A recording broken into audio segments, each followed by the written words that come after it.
आज के इस वीडियो में एक बहुत ही ट्रस्टेड और जेन्युइन एप्लीकेशन से पर्सनल लोन के लिए अप्लाई करने वाले हैं। हालांकि हमारे घर में कई सारे ऐसे अकाउंट हैं जिन अकाउंटों पे फोन पे की तरफ से पर्सनल लोन अप्लाई करने के लिए ऑप्शन मिल चुका है। सबसे मजे वाली बात है कि नो इनकम प्रूफ का ऑप्शन दिया गया है। अब लोन कैसे अप्लाई करना वो सारी जानकारी मैं आपको बिल्कुल लाइव शेयर करने वाला हूँ। तो अब हम चलेंगे अपने फोन पे एप्लीकेशन में। सिंपल से यहाँ क्लिक कर देते हैं। इसके जस्ट बाद देखिएगा आप नीचे की तरफ आएंगे, आपको यहाँ पे लोन्स का ऑप्शन मिल जाएगा। आपको इस पर क्लिक कर देना है और आप लोग ध्यान दीजिएगा, मेरे को फिलहाल यहाँ पे 4 लाख रुपए का लोन अप्लाई करने के लिए ऑप्शन दिया गया है। हालांकि एक अकाउंट हमारा इससे पहले था जिसपे 7.5 लाख रुपए का, एक अकाउंट था 5 लाख रुपए का और एक अकाउंट पे 1.5 लाख रुपए का और एक अकाउंट पे 50,000 रुपए लोन का ऑफर आया हुआ था। अगर मैं यहाँ पर बात करूँ, पहले इस लोन को अप्लाई कर रहा था, फिर मेरे माइंड में आया क्यों ना एक वीडियो बना के जानकारी भी शेयर की जाए। और जैसा कि मैंने स्टार्टिंग बोला कि आपको इनकम प्रूफ नहीं देना पड़े, ऐसा मैं कह नहीं रहा हूँ, ऐसा यहाँ पर लिखा हुआ है। जैसे देखिए नो इनकम प्रूफ, देखिए यहाँ बिल्कुल साफ साफ लिखा हुआ है। अब मैं सिंपल से इस पर क्लिक कर देता हूँ। अब मैंने इस पे क्लिक किया, तब ध्यान दीजिएगा 7.5 लाख रुपए का ऑफर यहाँ पे दिखाया जा रहा है। और अगर मैं कंटिन्यू पे क्लिक करूँ तो मैक्सिमम 7.5 लाख रुपए तक का मैं लोन यहाँ से ले सकता हूँ। जैसे मैंने इस पे क्लिक कर दिया है और यहाँ पर मेरे को कुछ स्टेप कंप्लीट करने पड़ेंगे, जो कि मैं इस वीडियो में सारे स्टेप कंप्लीट करके लोन अप्लाई करके अकाउंट में लेने तक का पूरा प्रोसेस कंप्लीट बताऊंगा। लेकिन फिर भी हमें एक बार समझना पड़ेगा कितना पैसा हमारे बैंक अकाउंट में आएगा, कितना महंगा पड़ेगा, कितना सस्ता पड़ेगा, कितने समय तक के लिए लेना चाहिए, XYZ आपको सारी जानकारी मिल जाएगी। तो यहाँ पर मैं आपको और भी जानकारी शेयर करूँ, लेकिन कहीं ना कहीं आपके मन में भी सवाल आ सकता है, भाई अगर लोन अप्लाई करना होगा फोन पे एप्लीकेशन के माध्यम से तो हमें कहां से कैसे ऑफर देखने के लिए मिलेगा, अगर हम एलिजिबल नहीं होते हैं तो उस कंडीशन में हम एलिजिबल कैसे हो पाएंगे, इसके बारे में जानकारी आपको मैं दे दूंगा। फिलहाल अभी क्या करना है, सिंपल से बी ऑफर डिटेल पे क्लिक कर देते हैं। अभी आप यहाँ पे देखेंगे 7,50,000 रुपए लोन का यहाँ पर ऑफर आया हुआ है। हालांकि ये लोन मुझे अगले 60 महीने के लिए दिया जा रहा था, लेकिन गलती से मैंने यहाँ पे 24 महीने का टाइम सेलेक्ट करके एक स्टेप को पूरी तरीके से कंप्लीट कर लिया था। अब हो क्या रहा, मैं बैक करके मंथ को एडजस्ट नहीं कर सकता, लेकिन हो सकता है कि आगे चल करके मुझे यहाँ पर क्या पता मंथ को एडजस्ट करने के लिए भी ऑप्शन मिल जाए। लेकिन मेरी कोशिश हमेशा रहती है, मैं चाहे किसी बैंक से किसी एप्लीकेशन लोन के लिए अप्लाई करूँ तो हमेशा कम से कम लोन अमाउंट और कम से कम टाइम के लिए अप्लाई करता हूँ, ताकि लोन ज़्यादा से ज़्यादा मुझे सस्ता पड़ सके। फिर भी यहाँ पे अभी बहुत सारी चीज़ें हम डिसाइड करेंगे। अगर मैं रेट ऑफ इंटरेस्ट के बारे में बात करूँ तो 1.12% का पर मंथ का रेट ऑफ इंटरेस्ट लगाया जा रहा है। ऑलमोस्ट मान चलिएगा करीब करीब ये आपका 14-15% में काम बन जाएगा। हालांकि हर एक प्रोफाइल पे अलग अलग डिपेंड करता है। जैसा कि हमारा जो लोन अमाउंट है 7,50,000 रुपए है, जो प्रोसेसिंग फीस है वो 22,125 रुपए, उसको माइनस करने के बाद जो हमारे बैंक अकाउंट में एक्चुअल पैसा आएगा वो आएगा 7,27,875 रुपए। और जो उनको हम यहाँ पे अगले 24 महीने में पैसा वापस करेंगे वो आप यहाँ पे देख पाएंगे 8,59,986 रुपए हम इनको वापस करेंगे। अगर मैं ओवरऑल मोटा मोटा से कैलकुलेशन करके देखूं तो करीब करीब ये 1.25 लाख रुपए के आसपास मुझे लोन महंगा पड़ेगा। फिर कह लो मतलब 1,25,30,000 रुपए के आसपास ये लोन मुझे महंगा पड़ेगा।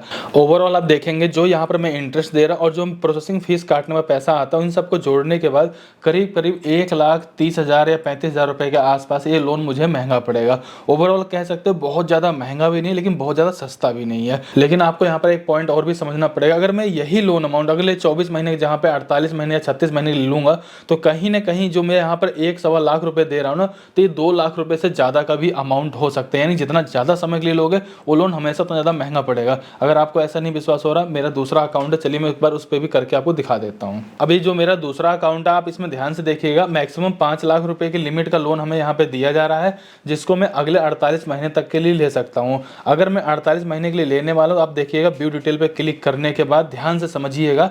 यहाँ पे हालांकि जो रेट ऑफ इंटरेस्ट है उस वाले से इसमें थोड़ा सा ज़्यादा लगाया गया, और मैंने जैसे ही 48 महीने का टाइम सेलेक्ट कर लिया, अब मुझे ये बताया था भाई अगर 5 लाख का मैं लोन लूंगा तो 10,000 रुपये प्रोसेसिंग फीस के नाम पे काट लिया जाएगा, 4,90,000 रुपये मेरे बैंक अकाउंट ट्रांसफर कर दिया जाएगा, और जो मैं उनको टोटल इंटरेस्ट पे करूंगा वो 1,98,729 रुपये पे करूंगा। ऑलमोस्ट देखोगे 2 लाख रुपए से ज़्यादा का लोन मुझे महंगा पड़ जाता है, जबकि मैं लोन मात्र 5 लाख रुपए का ले रहा हूँ, और वहाँ पे जब 7.5 लाख का ले रहा तब भी जाकर को 1,30,000 रुपये के आसपास था। ऐसा हो इसलिए क्योंकि मैंने यहाँ पर टाइमिंग ज़्यादा सेलेक्ट कर लिया। जितना ज़्यादा लंबे समय के लिए आप लोन लोगे वो इंटरेस्ट धीरे धीरे कैलकुलेशन होकर के बढ़ ही जाता है। तो ओवरऑल मेरी कोशिश क्या रहेगी, मैं कम से कम समय के लिए लोन को लूँ ताकि कम से कम मुझे यहाँ पे इंटरेस्ट भरना पड़े। इसके अलावा एक अकाउंट और भी अगर मैं उसमें लॉगिन करके दिखाऊं तो उसमें ज़्यादा लोन अमाउंट तो नहीं दिया जा रहा, मात्र 1.5 लाख रुपए का दिया जा रहा है। हालांकि 1.5 लाख रुपए अमाउंट भी कम नहीं होता, क्योंकि बिना इनकम प्रूफ का दिया जा रहा है, सबसे अच्छी बात रहेगी।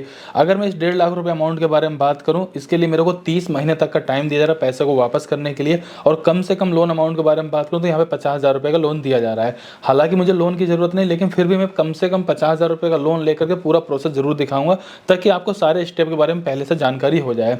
अगर मैं 50,000 रुपये यहाँ पे लोन सेलेक्ट करूंगा, 18 महीने तक का मुझे टाइम दिया जाता है, मैं 18 महीने का टाइम सेलेक्ट कर सकता हूँ। नीचे आऊँगा, टर्म कंडीशन वाले बॉक्स पे क्लिक करूँगा, सिंपल सा कंटिन्यू पे क्लिक कर दूंगा। अब यहाँ पे देखें टोटल हमें 4 स्टेप कंप्लीट करने हैं, जिसमें कि सबसे पहले पर्सनल डिटेल, दूसरी केवाईसी हो गया, तीसरा ऑटो पे सेटअप कंप्लीट करना होता है, चौथा आपको लोन का एग्रीमेंट साइन करना होता है। फिलहाल क्या करना है, यहाँ पे आपके बेसिक डिटेल के अंदर पैन कार्ड का नंबर डालेंगे, आपके पैन कार्ड में जो नाम दिया है सेम उसी नाम को एंटर करेंगे, आपके पैन कार्ड में जो डेट ऑफ बर्थ है डेट ऑफ बर्थ को एंटर कर देंगे। नीचे आएंगे, अपना जेंडर सेलेक्ट कर लेंगे। इसके बाद आप यहाँ पे एक सैलरी पर्सन हो, सेल्फ एम्प्लॉयड हो, उसको भी यहाँ पे सेलेक्ट कर लोगे। इसके बाद जो भी आपकी यहाँ पे मंथली इनकम होगी आप उसको यहाँ पे एंटर करोगे। लोन लेने का पर्पस क्या है, आपको बहुत तरह के ऑप्शन देखने के लिए मिल जाएंगे, जो बेस्ट लगे अपने अकॉर्डिंग आप उसको यहाँ पे सिलेक्ट कर लेंगे। इसके जस्ट बाद नीचे की तरफ आएंगे, आपको यहाँ पे अपना ईमेल आईडी एंटर कर देना है। कम्युनिकेशन यानी कि जहाँ पे करंट टाइम में आप रहते हो उस एड्रेस को यहाँ पे एंटर करेंगे, सिंपल सा प्रोसीड पे क्लिक कर देंगे। इसके जस्ट बाद आपको यहाँ पे अपनी एक सेल्फी को अपलोड कर देना है। सेल्फी अपलोड करने के बाद डिजी लॉकर के माध्यम से केवाईसी कंप्लीट करनी है। आधार कार्ड का नंबर एंटर करो, जो कैप्चर कोड दिखा कैप्चर कोड डालो, सिंपल सा नेक्स्ट पे क्लिक करो। आधार कार्ड से लिंक मोबाइल नंबर पे एक ओटीपी आएगा, ओटीपी डालो। 6 डिजिट का सिक्योरिटी पिन आप एंटर कर दो जो आपके डिजी लॉकर में बना हुआ है। इसके बाद सिंपल सा कंटिन्यू पे क्लिक कर दो। इसके जस्ट बाद आपसे अलाउ की परमिशन मांगी जाएगी, आपको सिंपल सा अलाउ पे क्लिक कर देना है। अभी फिलहाल देखें हमारे जो 2-3 स्टेप थे वो कंप्लीट हो चुके हैं, जिसमें कि देखें हमने लोन अमाउंट को सिलेक्ट कर लिया था, कितना हमें लोन चाहिए, कितने समय के लिए चाहिए।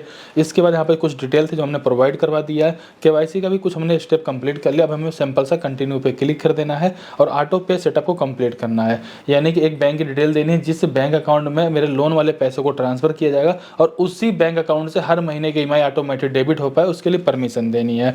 तो आपको करना क्या, सबसे पहले आपको बैंक सेलेक्ट कर लेना, जिस भी बैंक में आपका अकाउंट होगा अकाउंट नंबर डालें, दोबारा अकाउंट नंबर डालेंगे, एफएससी कोड डालेंगे। अब अकाउंट का वेरिफिकेशन आप 2 तरीके से कर सकते हो, पहला है नेट बैंकिंग का, दूसरा है डेबिट कार्ड का। और कई बार यहाँ पे आधार कार्ड वाला भी ऑप्शन मिल जाता है, अगर वो मिल जाता है आप उससे भी कर सकते हो। फिलहाल मैं यहाँ पे डेबिट कार्ड को सिलेक्ट कर लेता हूँ। डेबिट कार्ड की डिटेल यहाँ पे एंटर करेंगे, प्रोसीड पे क्लिक करेंगे, एक ओटीपी या ओटीपी डाल देंगे। अब लास्ट पेज आता है जहाँ पर लोन एग्रीमेंट आपको देखने के लिए मिलेगा। कई बार लोग क्या करेंगे, इसको तुरंत मतलब क्लिक करके आगे बढ़ा देते हैं, लेकिन इसको ध्यान से पढ़िएगा, इसमें सारी जानकारी होती है, आप लोन कितना ले रहे हो, कितने समय के लिए ले रहे हो, और अगर आपकी कोई ईएमआई बाउंस होता है तो उस पर चार्जेस वगैरह क्या लगा जाएंगे, सारी जानकारी रहती है। आप इसको अच्छे से रीड कर लीजिएगा। नीचे आइएगा, साइन एग्रीमेंट पे क्लिक करिएगा, आपको मोबाइल नंबर पे एक ओटीपी है, सिंपल से आप यहाँ पे ओटीपी इंटर कर दीजिएगा। जैसे आपका स्टेप कंप्लीट होगा यानी कि आपका लोन यहाँ पे अप्लाई हो चुका है, मात्र 1 से 2 घंटे के अंदर आपके बैंक अकाउंट में आपके पैसों को ट्रांसफर कर दिया जाएगा। लेकिन अब यहीं पर सबसे बड़ा सवाल ये बनेगा, भाई मान लीजिए मुझे यहाँ पे लोन का ऑफर देखने के लिए नहीं मिल रहा हो, मैं एलिजिबल नहीं हूँ, तो मैं ऐसे एलिजिबल कैसे हो सकता हूँ। सबसे बड़ा सवाल यही बनता है कि एलिजिबल नहीं हो तो मैं लोन कैसे अप्लाई करूँगा। क्योंकि ये ज़्यादातर हो क्या रहा है ना, मान लीजिए अगर 10 अकाउंट है तो 10 में से 6-7 अकाउंटों पर दे दिया जा रहा है, लेकिन 2-3 अकाउंटों पर नहीं दिया जा रहा। और न देने का सबसे बड़ा रीजन भी थोड़ा समझते हैं। अभी मैं क्या करता हूँ, फोन पे एप्लीकेशन में दोबारा से होम पेज पे आ जाता हूँ, लोन वाले ऑप्शन पे आ जाता हूँ। अब यहाँ पे आप ध्यान दीजिएगा, अभी हो क्या, मेरे को यहाँ पे लोन का ऑफर दिखाया जा रहा है जो मैं अप्लाई करके आपको दिखा सकता हूँ। लेकिन अब अगर आपको यहाँ पे ऑफर नहीं मिल रहा, लोन का ऑप्शन ही नहीं मिल रहा, तो आप देखिए यहाँ पे क्रेडिट स्कोर का एक ऑप्शन देखने के लिए मिलेगा। आपको सिंपल से इस पर क्लिक कर देना है और यहाँ पे अपना मोबाइल नंबर, अपना यहाँ पे पैन कार्ड का नंबर डाल के क्रेडिट स्कोर को चेक कर लेना है। क्रेडिट स्कोर अगर आपका सही रहा तो ध्यान रखिएगा, आपके क्रेडिट स्कोर के बिहाफ पे ही आपको यहाँ पे लोन का ऑफर दिया जाएगा। जितना अच्छा क्रेडिट स्कोर रहेगा उतनी ज्यादा लिमिट दी जाएगी, जितना क्रेडिट स्कोर आपका खराब रहेगा उतनी कम लिमिट मिलेगी। इसीलिए आपने देखा भाई 1.5 लाख, 5 लाख, 7.5 लाख का तरीके से लोन का वेरिएशन भी आपको यहाँ पे देखने के लिए मिल जाएगा। ओवरऑल सबसे बेस्ट तरीका है, अपना क्रेडिट स्कोर एक बार आप चेक करने की जरूरत है, इसके बाद लोन का आपको ऑफर इस तरीके से मिल जाएगा। और अगर अभी तक आप फोन पे एप्लीकेशन नहीं यूज कर तो मैं डिस्क्रिप्शन लिंक डाल दूंगा, आप इसका यूज कर सकते हो, काफी बेस्ट एप्लीकेशन है। सबसे मजे वाली बात यह है कि एप्लीकेशन इंस्टॉल करने के बाद तुरंत लोन का ऑफर नहीं मिलेगा, कुछ दिन अगर आप यूज करेंगे उसके बाद ही जाकर आपको ऑफर देखने के लिए मिलेगा। फिलहाल इस वीडियो को एक लाइक करिए, चैनल सब्सक्राइब करिए। आपको कितने का ऑफर मिला प्लीज कमेंट करके बताइए। चलिए फिर मिलते हैं किसी नेक्स्ट वीडियो में, तब तक के लिए जय हिंद, जय भारत।